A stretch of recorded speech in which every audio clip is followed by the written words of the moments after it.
Is your PC running frustratingly slow, freezing up, or constantly warning about a low disk space?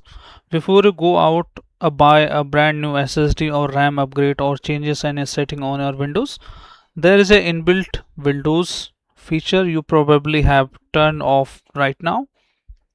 It's called Storage Sense, and in this video I'm going to show you how to turn it on and let Windows clean itself and gives you the best performance out of it.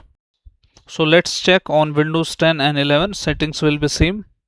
Open Storage Sense from this search menu,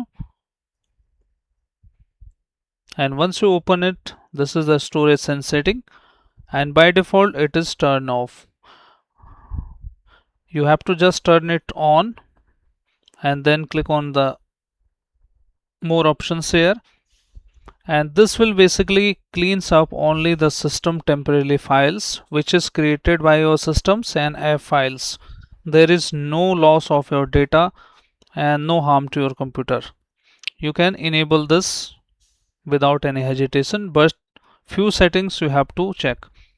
Configure cleanup schedules.